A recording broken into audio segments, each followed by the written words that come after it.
For someone who constantly insists he hates parties, I sure had exceptional talent at ending up near one. Don't blame me. Blame my night shift at the campus library. If they didn't close early for weekend student bonding, I wouldn't be trudging past the gym at midnight with my backpack sagging like my will to live. And that's when I heard it. A low groan, followed by another.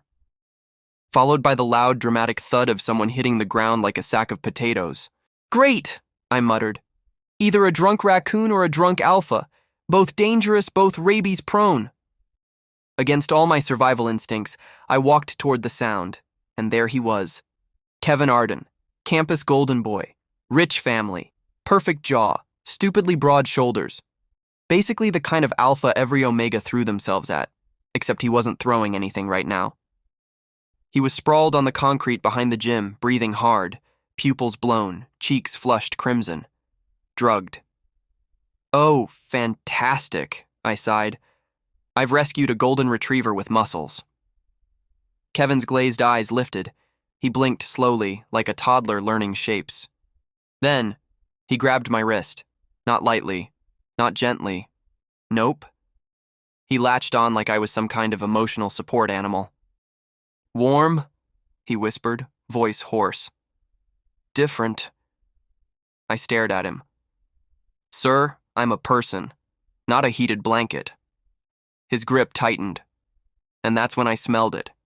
His pheromones spiking out of control. He wasn't just drugged, he was minutes away from an uncontrolled rut. "Oh, hell no," I gasped, kneeling next to him. "You are not going feral on school property. I do not have the emotional capacity for that tonight." His breathing grew uneven. "Charlie," he murmured. I froze. "How the hell do you know my name?" He didn't answer. Instead, he leaned forward, forehead bumping weakly against my stomach. "No, absolutely not. I didn't sign up for cuddling." Okay, sit up," I said, yanking him upright. "Look at me. Breathe. No rutting. Bad alpha. Control your hormones." He tried, failing spectacularly. So I did what I had to do. Regulated my scent. Just enough to stabilize him, not enough to trigger anything dangerous. My mother always said my scent signature was odd. Never sweet enough, never soft enough. Useful for this, though. Kevin inhaled shakily. His muscles relaxed. The red haze in his eyes dimmed. His forehead dropped onto my shoulder. "You're calm," he whispered. "Thanks," I said flatly. "I practice by surviving my family." He made a weak noise, half laugh, half groan. I dragged his heavy alpha body across the lawn until I reached the infirmary door and kicked it repeatedly with impressive annoyance. The night nurse nearly fainted when she saw who I'd brought. I dumped him on the bed with all the gentleness of someone dropping off a package return. "You're welcome," I muttered. His hand reached toward me again, blindly searching. "Stay," he whispered, and for 1 second, just one, I felt something tug inside me.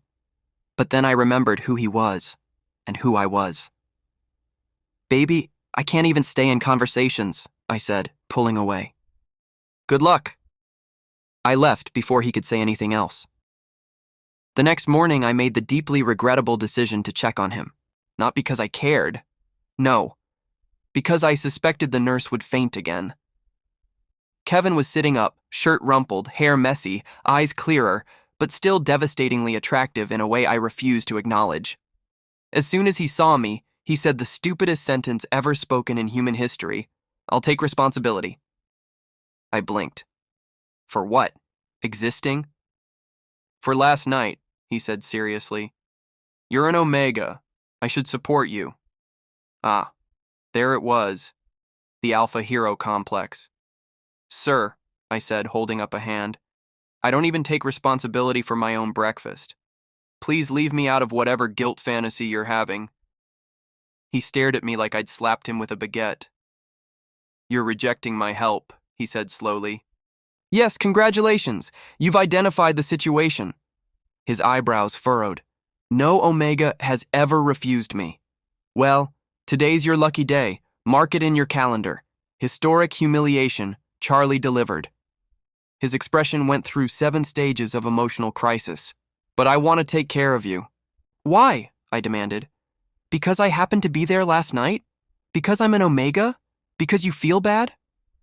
His throat bobbed. No, because you smelled like... Let me stop you right there, I cut in. Any compliment starting with you smelled is an automatic fail. He actually smiled. Soft, dazed. And I hated that it was pretty.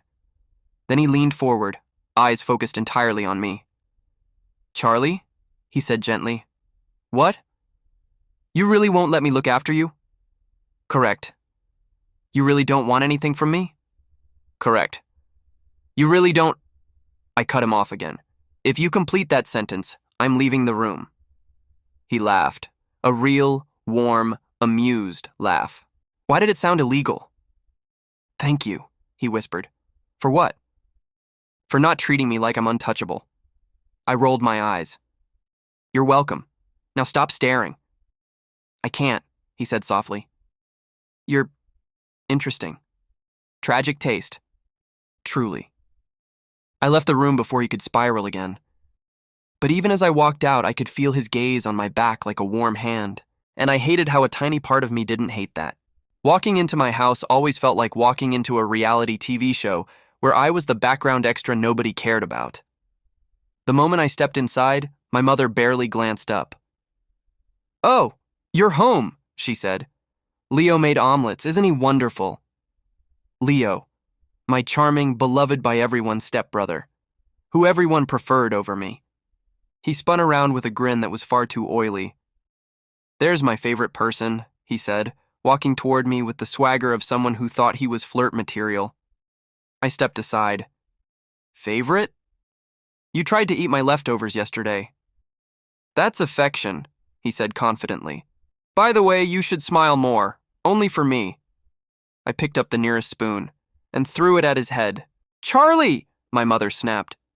What? I asked. He's been dropped on his head before. I'm just evening things out. Leo laughed because he never took anything seriously. You're so cute when you're angry, he said, leaning closer. I backed away so fast I hit the kitchen counter. Back up. I don't need your pheromones anywhere near me. I'd rather befriend a cactus. Mother sighed dramatically. Why can't you be more like Leo? He never causes trouble. Because I have brain cells, I said sweetly. He only has vibes. Leo pouted. I have feelings, you know. Get a refund. I grabbed my bag and stormed out before someone started another family bonding interrogation. And there was Kevin. He sat on the edge of his bed, running a hand through his hair. He should have been doing homework. Or replying to the 50 texts from Omegas asking if he was okay. Instead, he was thinking about me, about my scent, my voice, my sarcasm that hit like a slap but felt like a hug. He closed his eyes and exhaled. Charlie. Like he was saying a secret he had no right to say. And me? I was already regretting everything that had happened that night, because for the first time in my life, I had the strange, terrible suspicion that someone was actually thinking about me. And worse, I didn't hate it. If there's one thing I learned the next morning, it's this. Rejecting the campus alpha prince once apparently equals social suicide. By the time I reached campus, I could practically feel the gossip physically slapping me in the face. Which, honestly, rude. I didn't even get coffee yet. Some beta girls pointed at me. A group of alpha athletes whispered. And a pair of Omega fanboys looked at me like I'd kicked their puppy. All because Kevin, the golden statue sculpted from money, genetics, and probably protein shakes, got rejected. Meanwhile, I was just trying to survive my 8 a.m. class. But Kevin? Oh no. Apparently he was not okay. I overheard it as I passed the courtyard, his voice unmistakable, deep enough to cause internal damage. Kevin, annoyed and dramatic, snapped, "He didn't reject me, he escaped." I nearly tripped. Escaped? Sir, what am I, a convict? Did I flee the crime scene? Then one of his friends laughed, a very obnoxious laugh. One friend teased, "Bro, the campus alpha prince got dumped before he even started dating." Another snorted, Big L of the century. A third added, should we buy flowers for your broken heart? Broken heart? I literally helped him and told him not to give me money. How did we jump from that to heartbreak? Kevin, of course, responded like the unnecessarily dramatic alpha he was. Kevin, quiet but stubborn, muttered, I'm gonna find him again. I froze on the walkway, and in that moment, I swear he sensed me. His head snapped in my direction like a wolf catching a scent.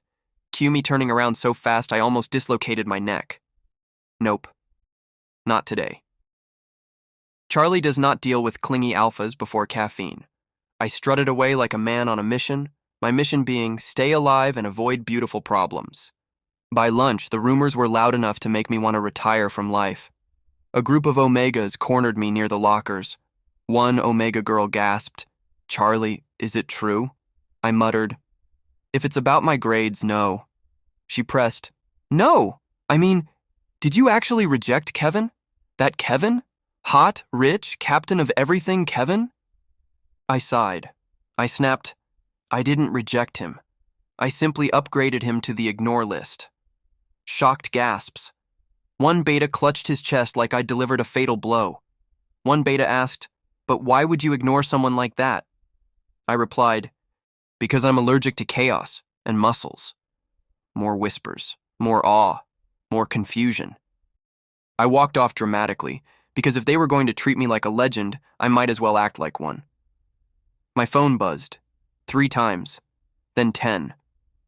I already knew who it was before even looking. Leo, my stepbrother, professional snake, family's treasure, everyone's favorite. His messages were, as usual, disturbing. Leo texted, miss seeing you smile, baby brother. Want to come to my room tonight? We can talk. I bet you rejected Kevin because you'd rather have me. I gagged so hard I nearly threw my phone. Why was I forced to share a house with a walking red flag? I replied, I typed no, and also no, an extra no just in case. Then blocked him for 10 minutes out of self-care. Avoiding Kevin was tiring. Avoiding Leo was spiritual warfare. All I wanted was to clock in at my cafe job, serve overpriced coffee, and pretend my life wasn't a dramatic novel. My shift started at 4 p.m. By 4:03 p.m., my manager begged me to smile. By 4:05 p.m., I threatened to quit. At 4:10 p.m., I saw a tall, suspiciously familiar man in a hoodie sitting at the far corner table like a spy. I froze mid-pour. No way. No freaking way. Kevin, the Alpha Prince, Mr. Money, the man whose shampoo probably cost more than my rent, was sitting in my cafe, pretending to be anonymous in a hoodie and glasses. Bad disguise. Horrible. 10-10 obvious. He had one elbow on the table, staring at the menu like it contained ancient wisdom. Then, very quietly, he whispered to himself. He, soft and mesmerized, murmured, he's sunlight. Why does he shine when he shouldn't? Sir, please. It's illegal to whisper things like that in public. My heart is weak. My life insurance is non-existent. I walked to his table with the deadliest customer service smile known to man. I warned, we don't allow stalking on the premises, or hoodies indoors. Kevin lifted his head, his eyes lighting up like he'd found a missing puzzle piece. He, soft and reverent, breathed, Charlie, I replied, yes, the Omega who escaped. A tiny smile tugged on his lips. He added, you overheard. I scoffed. It's hard not to overhear when the campus royalty throws a tantrum about me in public. He leaned forward slightly, voice dropping lower, warmer. He explained, I wasn't throwing a tantrum. I was concerned. I quipped, for who? Yourself? Your ego? The economy? His smile widened. He actually laughed, quiet, but real. And I hated that it sounded nice. I came to see you. I raised a brow. I muttered, congrats. You succeeded. Now leave. He didn't leave. Of course not. Instead, he studied me with those ridiculous eyes like I was the only thing in the room worth looking at. He asked softly, you really don't want anything from me? I want a raise and a nap, neither of which you can provide. His jaw tightened slightly. Every omega wants something. Support, money, protection, status. But you, I interrupted. I want you to order a coffee or get out before my boss fires me. He blinked. Then, like a love-struck idiot, he whispered. He murmured, "You're extraordinary." I nearly threw the menu at him, but before I could, the cafe door opened. Leo walked in, my stepbrother, in my workplace, smiling like a wolf discovering a wounded rabbit. He spotted me immediately and sauntered over, leaning close, too close. Leo teased, "There you are, Charlie, running away from me again?" I opened my mouth to tell him to choke on a napkin, but Kevin stood up. Not walked, not rose, stood like an alpha in full territorial mode. Soft eyes gone. Gentle voice gone. Hood falling back as he stepped between us. Kevin growled, cold and lethal, "Don't touch him." Leo scoffed. "Big mistake." Leo shot back, "And who are you? His new owner?" "Owner? Please, someone incarcerate him." Kevin didn't even flinch. His voice, dangerously calm, cut through. "No, but if he wanted one, it wouldn't be you." I spat out a laugh I didn't mean to. Leo glared at me. Kevin stepped closer to him, aura sharp as knives. He commanded, "Leave! Now!"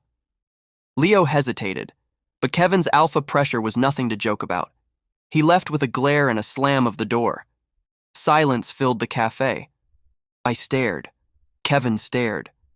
A beta student in the corner stared and quietly texted someone, probably, "The alpha prince is fighting for a cafe boy help." Finally, Kevin turned to me. His voice softened again, melting into something warm. He said gently, "You shouldn't deal with him alone." I rolled my eyes. I muttered, "I don't need pity." He stepped closer, close enough that his scent, clean, warm, stupidly addictive, brushed against me. He whispered gently, "It's not pity. I just don't like seeing you hurt." And my traitor heart did a small, unnecessary flip. I shoved the notepad at him. I grumbled, "Order your coffee, Kevin."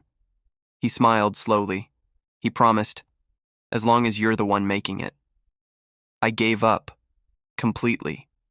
Because this alpha, this stubborn, persistent, ridiculously romantic alpha, he was trouble. And for the first time, I wasn't sure I minded. The universe needs to take a break from messing with me. I had just finished my cafe shift, exhausted, sticky with caramel syrup, smelling like a scented candle called overworked employee. I just wanted to go home, shower, and ignore my entire family. Then I stepped into the alley behind the cafe and immediately regretted existing. 3 girls and 2 alphas, Kevin's admirers, his personal fan club, the Kevin is our king cult, stood there like they were auditioning for a villain squad. Great. Just what I needed. More side quests. One girl stepped forward, flipping her hair dramatically. She said, "You're Charlie, right?" I sighed. Unfortunately. They didn't appreciate the honesty. Another girl narrowed her eyes. "You rejected Kevin." I said, "Bold of you to assume rejecting him wasn't my best life decision."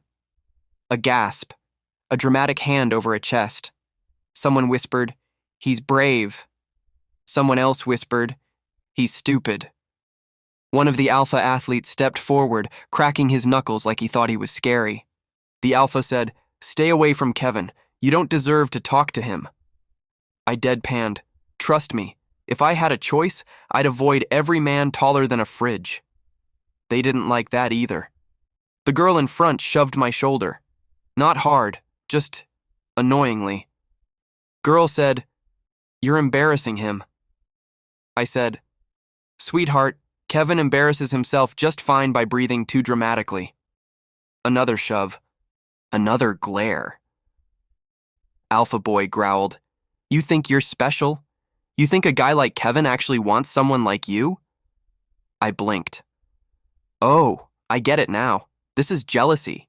Cute. Didn't know the Kevin fan club had a gang division." The athlete grabbed my wrist. Bad decision. Very bad.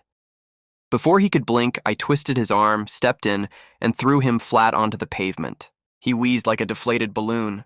Everyone froze. I smiled sweetly. Oops! My hand slipped. Another boy rushed at me. I sidestepped and kicked him in the knee. Down he went. 2 girls screamed. 1 guy cursed. Someone said, "Holy crap, he fights like a raccoon!" Then, a familiar scent hit the alley. Warm, clean, alpha, dangerously soft. Oh no, Kevin. I didn't turn around. He was already there. Silent, radiating alpha pressure like a furnace. He must have been about to step in, ready to fight for me. But then he stopped, because he saw the carnage. His admirers on the floor. Me standing there like a tiny, angry barista who just committed light assault. Kevin said softly in shock, "Sunlight, what did you do?" I shrugged.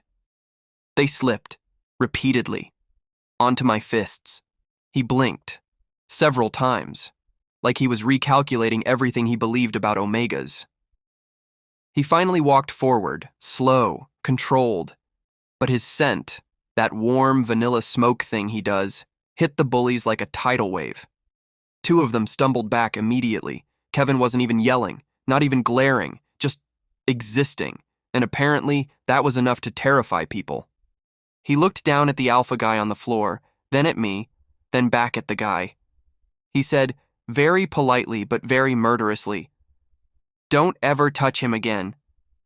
The alpha stammered, We weren't going to..." He cut him off, voice soft but lethal. "You put your hands on him. That's already too much." The guy nodded rapidly, probably questioning every life choice that brought him here. The girls scrambled to help him up, dragging him away. One of them hissed at me, "Freak!" I waved. "Bye. Get well soon." When they finally disappeared, he turned fully to me.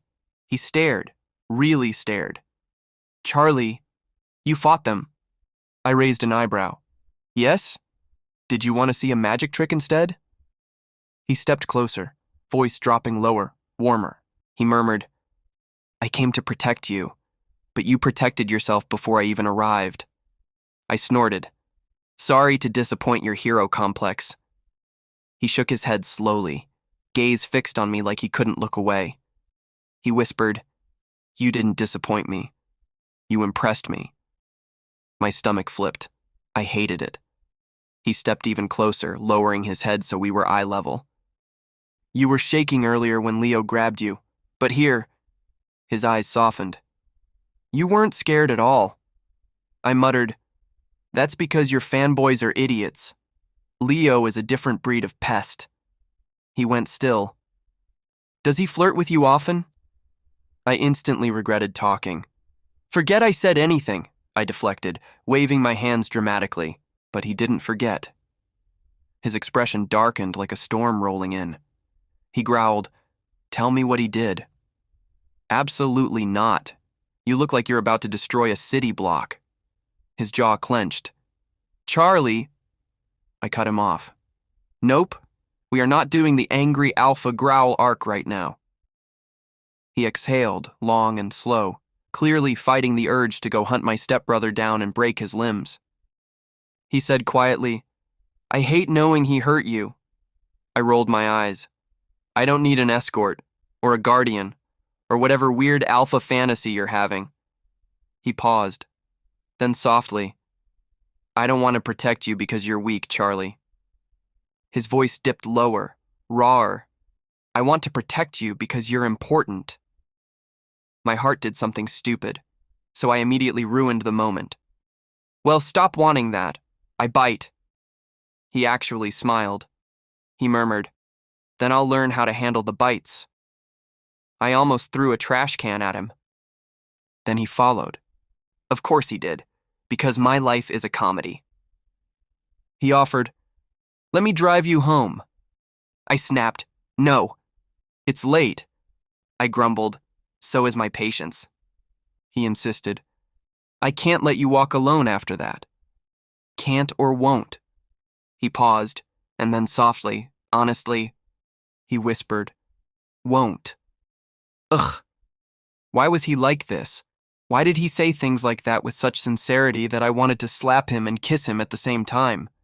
I kept walking. He kept following. He said, "Charlie." I muttered, "Stop caring." He actually stopped walking. I could feel his confusion behind me like a physical weight. I turned around. His eyebrows were slightly furrowed, eyes warm but hurting. "Why would you say that?" "Because I don't want your money. I don't want your care. I don't want your stupid alpha responsibility." He looked like I'd stabbed him. "Is that all you think I feel? Responsibility?" I crossed my arms. "That's what you said the first night. I'll take responsibility. As if I needed your guilty conscience." He stepped closer, slow and deliberate. "I'm not guilty. I'm worried." I said, "Don't be." He stared at me for a long moment, eyes tracing every line of my face like he was memorizing me. "Why won't you let anyone care for you?" My breath caught, but I kept my tone flat. "Because no one ever meant it." The world went quiet. Even the streetlights seemed to dim. His expression softened into something devastating, something gentle, open, and quietly aching. "I do." My heart tripped over itself, but I forced my face neutral. "I don't want pity." He shook his head. "It's not pity. It's you. You make me want to protect something for the first time in my life." I swallowed. Hard. "Well, stop wanting." He took a breath, stepped back just enough to give me space, not pushing, not forcing, just waiting. "Okay, but I'm still walking you home." I groaned. "You're unbelievable." He smiled softly. "Only for you. I won't leave you because I know you don't know how love felt. You don't even understand your own feelings." I hated how warm that made me feel. So I turned around and continued walking. Kevin 2 steps behind me, silent, steady, not touching, not crowding, not pitying, just there. And somehow, that made it harder to breathe knowing someone actually want me to feel what love is. There are 3 things in life I am absolutely certain of. 1. My stepbrother Leo is allergic to minding his own business. 2. My family should win awards for most heartless household. 3. Kevin, the campus golden alpha, has decided to wage psychological warfare on me. And by psychological warfare, I mean he is trying, very aggressively, to make me laugh. It starts in class the next day. I slide into my usual back corner seat, preparing for a lecture on economic theory and life choices that will never be economically viable for me. I'm halfway through pulling out my notebook when someone sits beside me. Not near me. Right next to me. I don't have to look to know who it is. His scent hits first, warm and clean like cedarwood after rain, subtle but stupidly comforting. Kevin murmurs, "Morning, Charlie." I respond with the most unenthusiastic humph the world has ever heard. He smiles. I can hear it in his voice when he says, "You're in a good mood today. You only sound half murderous." I mutter under my breath, "Stop breathing on me." He laughs softly, not offended at all, which is exactly the problem. Then he does it, the note, the first of many. I look down at my notebook and there it is, tucked under my pen. A folded square of pastel yellow paper with the corners rounded perfectly. I open it. "You look good today, and also every day. Just thought you should know." My face goes warm before my brain can stop it. I close the note, open it again, then glare at it like it personally insulted me. Kevin leans closer, close enough that his breath grazes my ear, and whispers, "Did it work? Did you smile?" I deadpan, "No." Lies. I can feel the traitorous curl of my lips trying to form. He tilts his head. "Can I bribe you? A joke? A cupcake? My soul?" I hiss. "Pay attention to the lecture." "I am," he whispers. "I'm paying attention to you." I nearly choke on my own air. Everyone in class is staring at us, which, great, just what my already collapsing social reputation needs. I bury my face in my notebook. Kevin chuckles and whispers another stupid joke during the professor's explanation of supply and demand. If sarcasm were a commodity, you'd be a billionaire, Charlie. I whisper harshly, "Shut up before I sell you as a commodity." He laughs harder. And the worst part? I smile into my notebook where no one can see. If day 1 of Kevin's operation Make Charlie Laugh was bad, day 2 is worse, because today he brings lunch, not 1 lunch. 2. He sets a neatly packed bento box in front of me and says, "I didn't know what you liked, so I guessed based on your vibe." My vibe? I raise an eyebrow. What vibe? I pretend I don't like cute and delicious things, but secretly do vibe. I blink. You think I'm cute? He meets my eyes without hesitation. Yes. And just like that, my brain short-circuits. I try to shove the bento back at him, but he pushes it gently toward me. Eat before I get worried. You're always worried, I mumble. His eyes soften. I worry because you won't let anyone else do it. I shove rice into my mouth so I don't have to answer that. So we eat together. Every day after that. Every day he drops a new compliment like they're accidental, but they are absolutely strategic. One day I sneeze. Kevin looks at me like the sneeze was a holy event. That was adorable. I almost throw my water bottle at him. Another day he watches me write and says, "Your handwriting is so neat. It matches your face." I freeze mid-sentence. What does that even mean? It means everything about you is pretty. I choke. Again. This man is hazardous to my health. Then, the real attack. He leans over during lunch, resting his chin on his hand, watching me with warm eyes. "You know," he says, "your sarcasm is my favorite spice." I stop chewing. "Did you just call me seasoning?"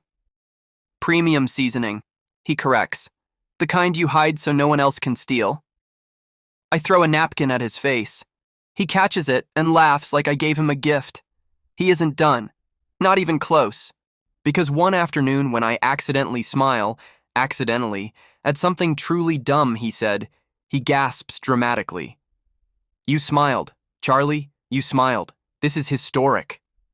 My ears burn. It was a muscle twitch. Don't get excited. He leans closer, grins slow and warm. "If you laugh again, I'm proposing." My soul leaves my body. I smack his arm with my notebook. He laughs anyway. Of course, the universe gets bored when things go too well. It happens one night after our late study session.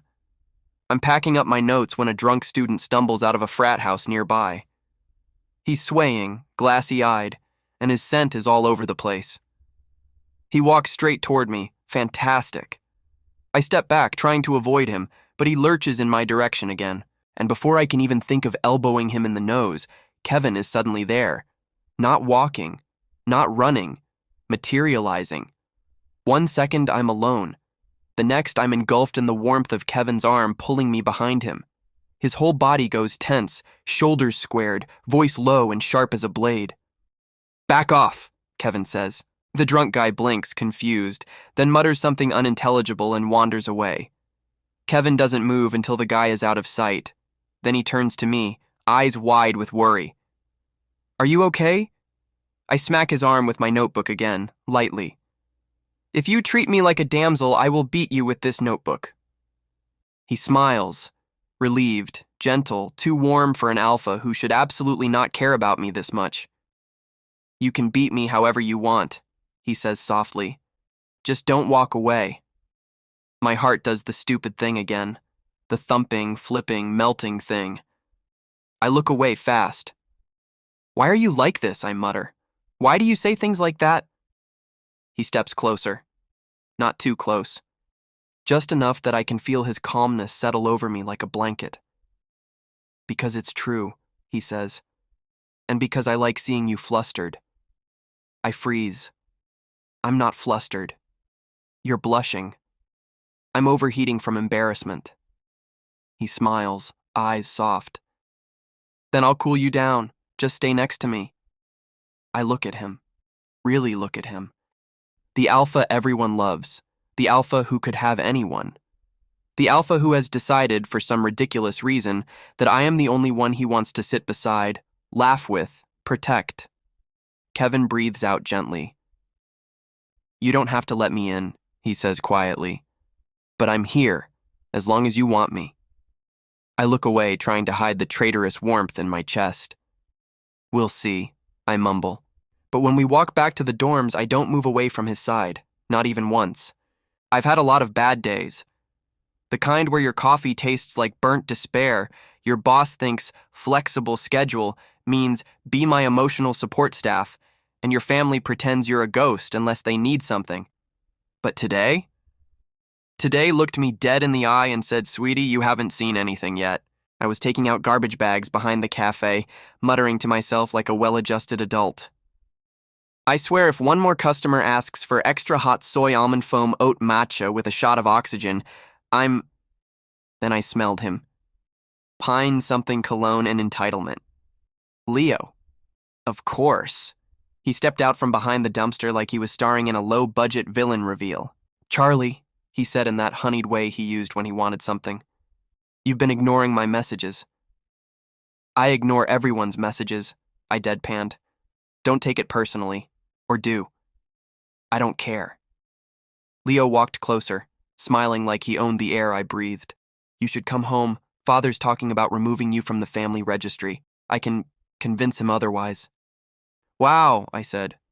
"Bribery, emotional manipulation, and fake concern. A triple combo. You practicing for the Toxic Boyfriend Olympics?" He wasn't amused. He leaned forward, hand grabbing my arm. "Charlie, you should at least act like you appreciate me. I'm the only one who..." And then it happened. He pushed his scent at me. Deliberately. Aggressively. A forced dominance cloud. It hit me like a punch to the lungs. My knees dipped. My pulse jumped. Heat, real heat, shot under my skin like wildfire. "Ugh, Leo, stop," I gasped. He smirked. "Didn't know you were this sensitive." I shoved him so hard he stumbled back, but he laughed, and that made it worse. Heat clawed up my spine, suffocating, dizzying. Not like this. Not here. Not because of him. I staggered away, heart thundering, vision blurring at the edges. Leo called after me. "Come back, Charlie." "Yeah, sure. Let me just combust first." By the time I reached the dorm building, my steps were uneven and everything smelled too sharp, like every scent dialed up to 100. I slammed myself into the nearest empty room, some unused club space, locked the door, and slid down against it. Heat surged again. Painful, prickling, overwhelming. This wasn't supposed to happen for weeks. I'd been stable, careful, perfectly fine, well, emotionally traumatized and underslept, but physically fine. My hands shook as I pressed them to my chest, trying to breathe. Okay, Charlie, think. Call the admin office, call the clinic. Call literally anyone except the one person your instincts keep screaming for. My vision blurred again. My whole body shivered. And then my phone slipped from my fingers.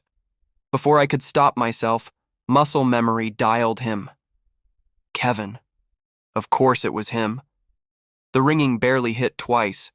His voice came through immediately, tense, breathless. "Charlie? What's wrong? Where are you?" I swallowed, the words coming out broken and humiliating. "Pete, please. Come." Dead silence, then a sound like someone running. "I'm coming," he said, voice low and steady. "Don't move. Don't you dare stay alone. I'm coming to you." The phone slipped from my hand as another wave of heat ripped through me, and I curled forward, shaking. Minutes felt like hours. My body burned, my mind blurred. Every instinct in me screamed for an alpha scent, his scent, because somehow my biology had chosen violence and romance simultaneously. I don't know when the door handle rattled or when Kevin growled something on the other side, but the next second, the lock clicked, the door swung open, and Kevin was there. He filled the doorway like a storm, shoulders tense, eyes sharp, breathing hard like he sprinted the entire campus. "Charlie." His voice dropped, soft and dangerous at once. I tried for sarcasm.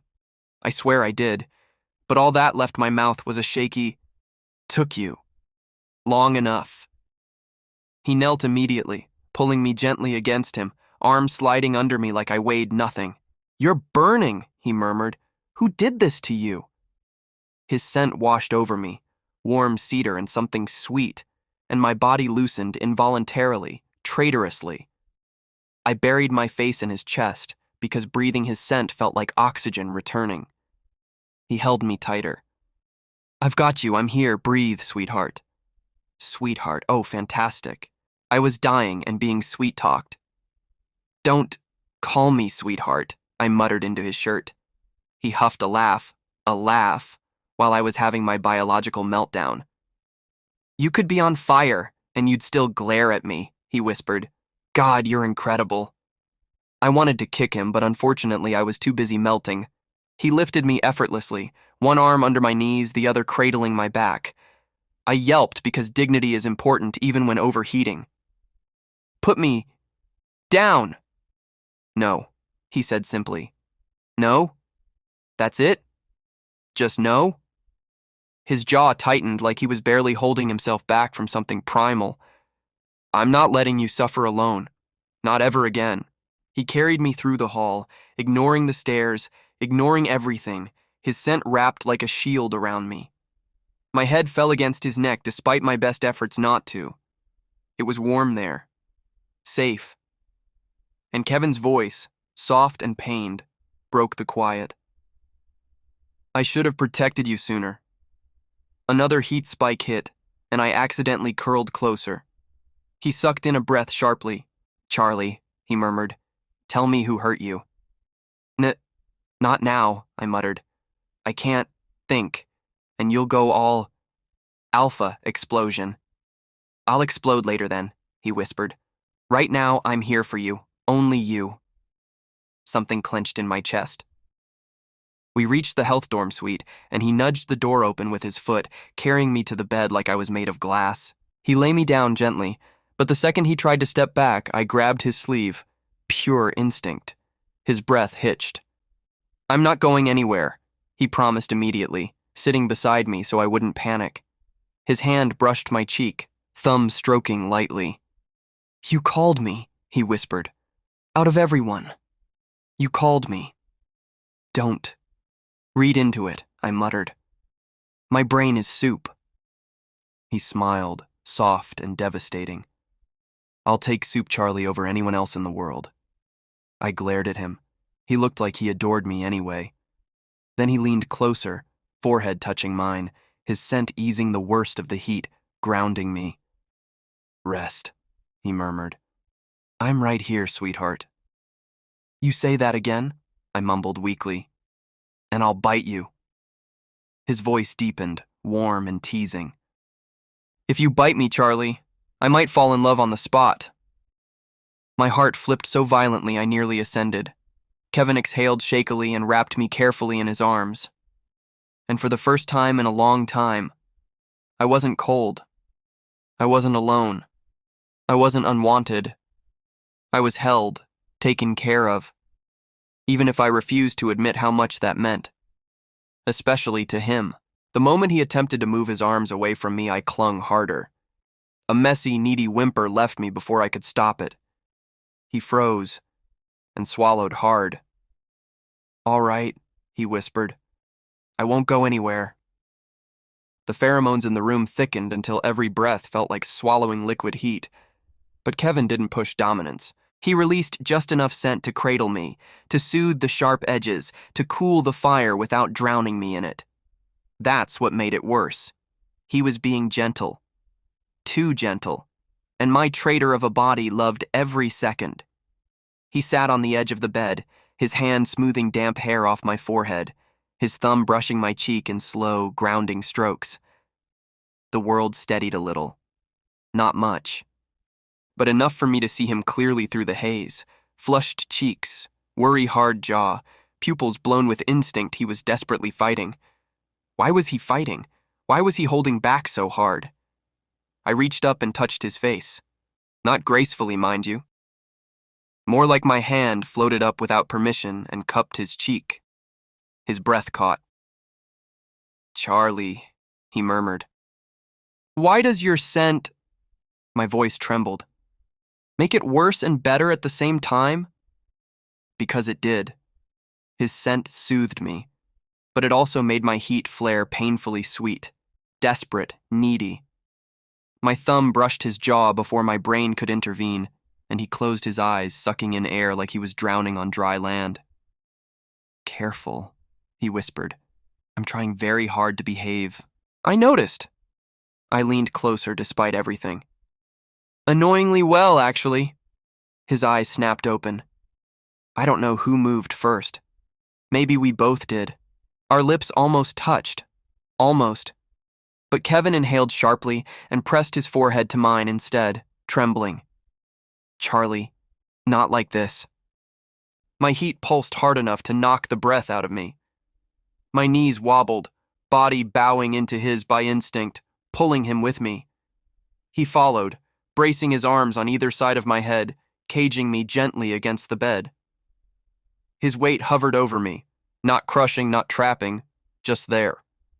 Warm and steady and infuriatingly comforting. I wanted him closer. I arched up slightly, breath hot against his throat. He groaned, quiet, pained, devastating. My voice came out slurred with heat and sarcasm, a lethal combo. "You're holding back. You act like you want me." His eyes darkened instantly. "Wanting you isn't the problem, sweetheart." His voice was gravel and heat. "Wanting you the right way is." Oh, that line should have been illegal. Heat slammed through me again, sharper. I grabbed his shirt and gasped into his collarbone. His scent wrapped around us like warm smoke, thick and steady. And Kevin held me together with nothing but his breath, his hands, and terrifyingly gentle restraint. I clung to him like gravity itself had chosen his body as the center of the universe. Every shaky inhale filled my head with his scent. Every gentle exhale whispered safety against my skin. He stroked down my back slowly, grounding every trembling part of me. When his lips brushed my temple, my whole body jolted. Not a kiss, just a touch.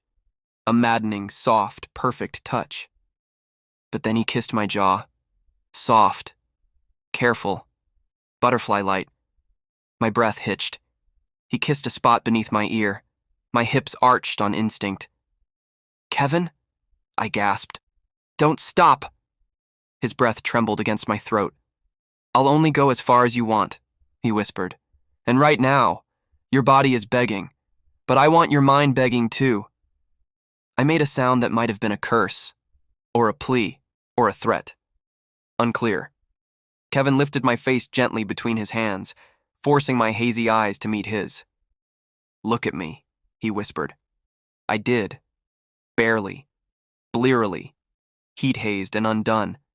His thumb brushed my cheekbone, tender and worshipful. "I've wanted you since the night you saved me." My breath stuttered. "You're not like the others. You never were." My heart twisted painfully. "I don't want your body because you're in heat." His forehead pressed to mine, breath mixing with mine. "I want you, Charlie. All of you. The sarcasm, the stubbornness, the sweetness you pretend you don't have." Something inside me broke, softly. Not shattered, just unlocked. I leaned up and kissed him. Soft at first, then desperate. He froze for one heartbeat. One. And then he kissed me back, slowly, deepening it, one hand on my waist, the other cradling the back of my head. Warm, intense, terrifyingly gentle. We pulled back breathless, foreheads touching, chests rising unevenly. "Stay with me until morning," I whispered, voice cracking. "Please." He didn't even hesitate. He lay beside me, wrapping me against his chest with an arm firm enough to anchor the world. His lips brushed the top of my hair. "I'm not going anywhere," he whispered into me, into my pulse, into every burning part of my skin. "You're mine to protect now." Heat finally eased, dulled, softened into something warm instead of scorching. I fell asleep in his arms. His scent wrapped around me like a promise, and everything changed. The morning on campus was suspiciously peaceful, which obviously meant something chaotic was going to happen, because that's just how my life works. We'd barely stepped onto the main walkway when Kevin reached out and laced his fingers with mine. Boldly, blatantly. Like he owned the entire oxygen supply of the campus and was generously sharing some with me. I stared down at our intertwined hands. "Are you holding my hand?" I asked, deadpan. Kevin didn't even blink. "I'm not just holding it," he said softly, tightening his grip. "I'm keeping it." Ugh. The worst part? My chest actually fluttered. Meanwhile, the entire student population gasped like we had committed a federal crime. People slowed their steps, stared, whispered, and one girl actually dropped her iced coffee. I muttered under my breath, "Great, wonderful, perfect. My life is officially a circus. Do we hand out tickets or do people just help themselves?" Kevin leaned closer, voice a warm rumble near my ear. "Let them watch," he said. "You're with me." And then, loudly, clearly, proudly, he said to literally everyone, "He's with me." I felt my soul exit my body. A guy from my class looked at us with big eyes and whispered, "Holy shti," he said it like a declaration. I shot him a glare. "Do you want popcorn too, or—" More whispering, more stares. Someone squealed. I groaned. "Kevin, congratulations. You've successfully turned me into trending gossip." He squeezed my hand again. "If claiming you publicly causes noise, then let it. I want everyone to know exactly where you belong." Okay, wow.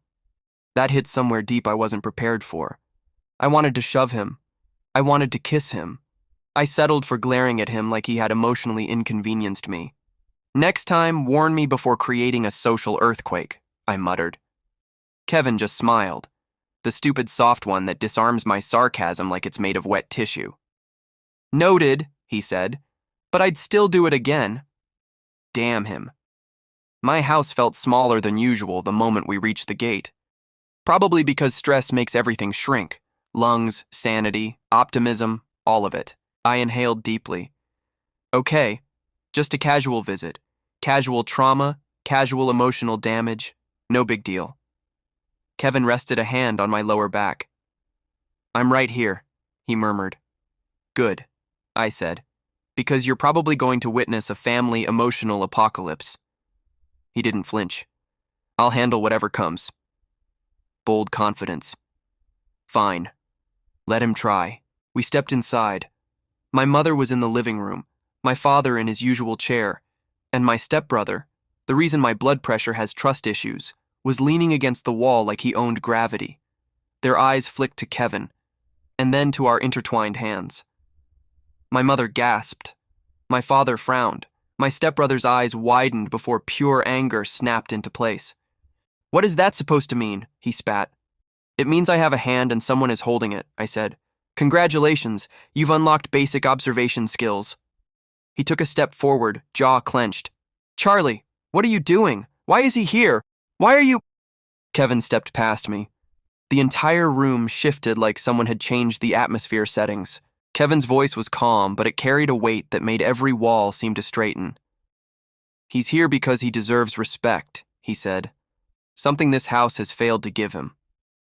My father scoffed. "This is a family matter." "So why am I treated like discounted furniture?" I asked sweetly. My stepbrother glared at me, then at Kevin. "Stay out of this. You don't get to interfere." Kevin's jaw tightened, eyes sharp but controlled. "He is not your tool," he said, voice low and firm. "Not your punching bag, not your entertainment." The room went dead silent. "He is mine to protect," Kevin continued, "and I'll do it with everything I have." I blinked. Did he really just... Oh God. My stepbrother opened his mouth to argue, but Kevin took one more step forward, subtly positioning himself between me and them. "You don't raise your voice at him anymore," Kevin said. "You don't guilt him. You don't belittle him. You don't touch him." Those days are over. And if you try to play any dirty tricks on him, especially you, Leo, then don't blame me for not warning you. My heartbeat became an Olympic-level sprinter. My stepbrother sputtered. You can't just take him. He's part of this family. I laughed humorlessly. You only remember that when you need someone to blame. My mother whispered, Charlie, is this what you want? I hesitated, not because I doubted, but because speaking the truth out loud suddenly felt like a cliff. I swallowed. Yes. Kevin's hand found mine again instantly, a silent anchor. My father's voice snapped. So you're leaving, running away, with an alpha? Kevin answered before I could react. He's not running, he said. He's choosing. I felt something inside me unclench. Something old, something hurt, something tired. For once, someone wasn't apologizing for choosing me. Someone was proud of it. Up in my room, I grabbed a small bag. I didn't need much. I never owned enough to require boxes anyway.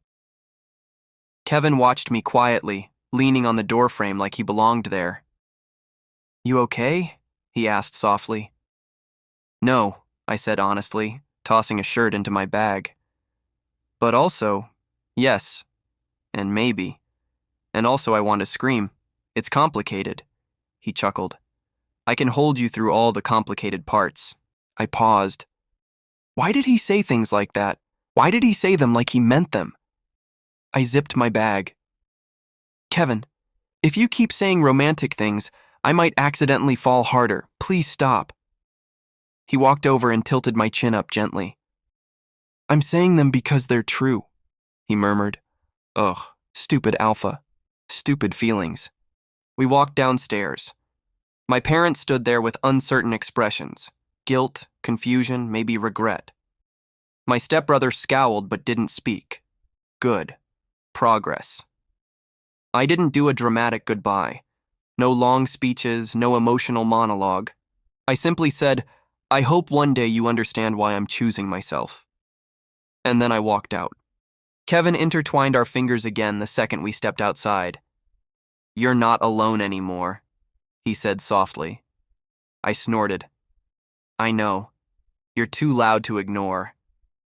He laughed, a real laugh, the warm kind that makes the world feel less horrible, and leaned in, pressing the gentlest kiss to my lips.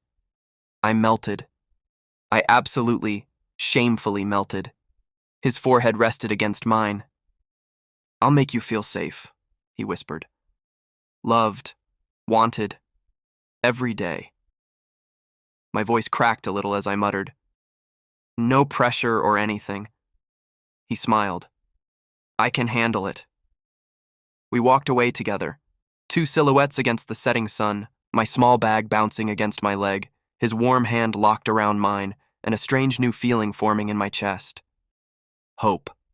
Annoying, inconvenient, warm hope. And, for once, I didn't push it away. I learnt how to feel love.